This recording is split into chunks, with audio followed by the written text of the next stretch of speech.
So I named it Ricochet, and I went through a number of names that all basically centered around the same idea, and that was kind of the opening was something I've always messed around with as part of my warm-up, which is just like a relaxed, bouncing, throwing of these strokes and metering it differently and filling it in with your offhand.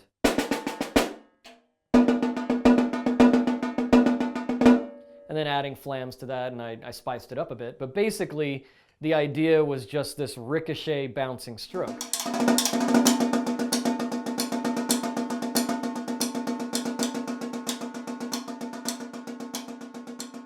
One of the lines that this solo rides is somewhere between some extended technique, concert recital playing, and sort of introductory core style, triple flamming and things of that nature. So I think the one challenge for everyone will be, if you're more concert oriented, to play these rudimental licks really relaxed and smoothly is a difficult skill to master. And for all of the marching guys out there, which I grew up as a marching guy, it's really tempting to just hammer this thing out and be really heavy-handed. And it's not really meant that way. That it should be flowing and groove. It's more Pratt style, rudimental to me than it is, new core style. So hopefully, it's the challenge is in making it a musical piece while getting through all of these, challenging technical rudimental based licks.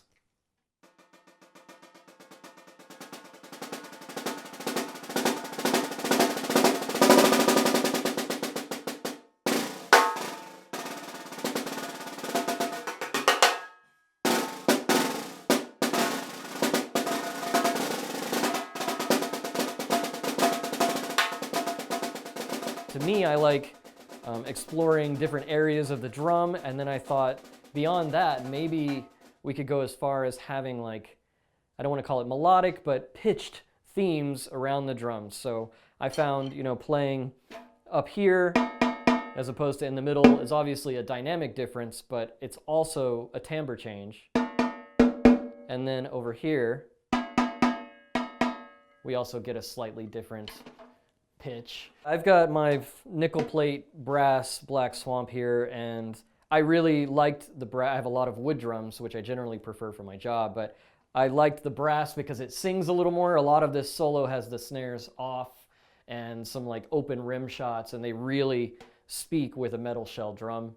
And I did intentionally tune these lugs in the center lower because it's a little difficult to get different pitch when you're that close to the rim. So these are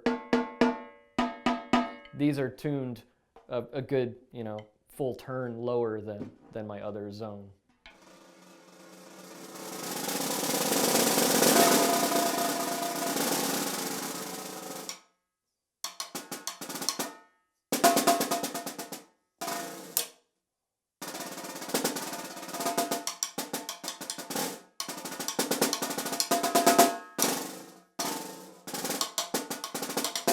So for this, and for pretty much any really fast, kind of chopsy, extended technique-y new snare drum thing, I've been going with 5As, sometimes 5Bs if I wanted a little thicker.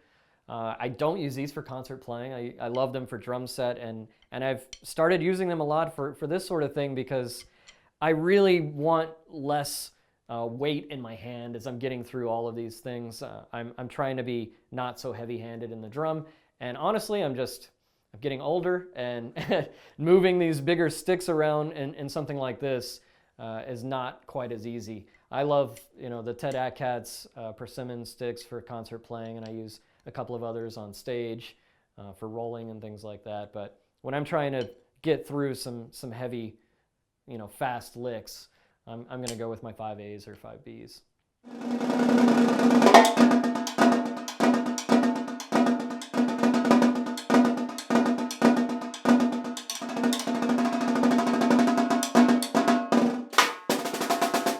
This idea of the ricochet stroke, I grew up as a tenor drummer and did a lot of marching and went into drum set, and you need to be able to incorporate small amounts of this Moeller arm stroke as opposed to controlling the stick too much. So if I try this opening, but I'm actually trying to manhandle it, then I get...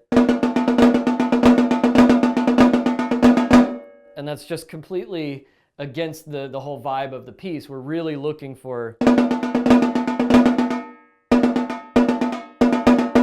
We need to be able to have this relaxed, flowy motion, especially as we get into the rims and things like that. So I think it's a vitally important technique for especially longevity in music. You don't want tension in your arms and wrist. And so, yeah, I guess this piece kind of was born from really wanting to focus on this relaxed, like swimmy motion.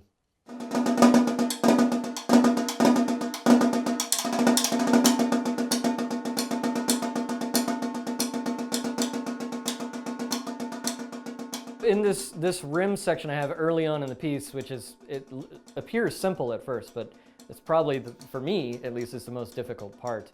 And it's because they're not actually flams. They're intended to be a never-ending line of eighth notes on the drum while we are overlaying kind of a strange, herky-jerky rim pattern over the top of it. So keeping the line of eighth notes extremely steady on the drum while working in these rim notes that don't rebound the same way is actually a very difficult thing. And then I made it more difficult because towards the end I wanted more and more rim activity. So you're getting into triple stroke, quadruple stroke, and then eventually back and forth from the drum to the rims. So yeah, it's actually a pretty complicated little thing.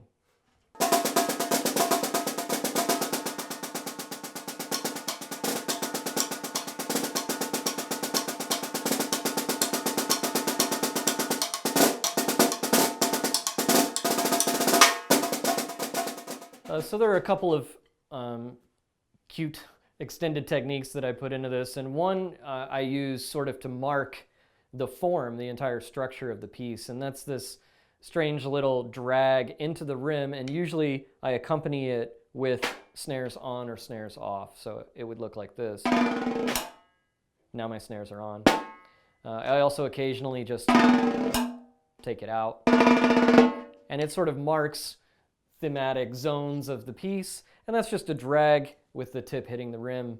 One thing that I worked on a lot and kind of came to me because I do this with my students when we start getting into concert roles, and we talk about fulcrums and all of those sorts of things, and that's towards the last third of the piece. There's this really long, soft buzz roll that sort of melts into a double stroke roll, an open double stroke roll, and then that converts into sextuplets with a strange accent pattern.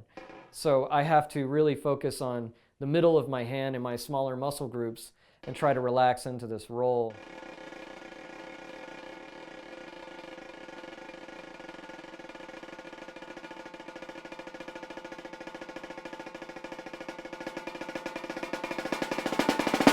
And then I start adding the accents in. So it's a nice little effect, and basically it's just something that I've worked on a lot through teaching and trying to get people to understand what the smaller muscles are doing in their roles. Yeah, I intentionally made the solo pretty difficult. It's geared towards recital level performers who are pretty comfortable with, Pratt and Ludwig, and then also Delacluse. So we're trying to blend a lot of these things.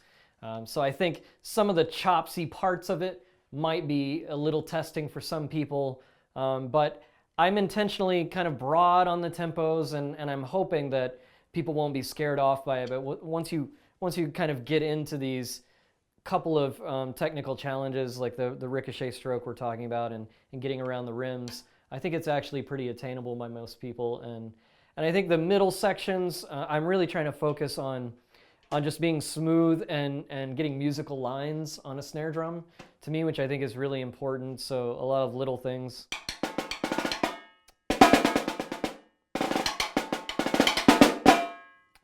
It's not actually that technically difficult. It's just more challenging to make it smooth and have lines on a drum. So I think there's hopefully a lot of musical merit to learning it, but there's also a lot of chops involved.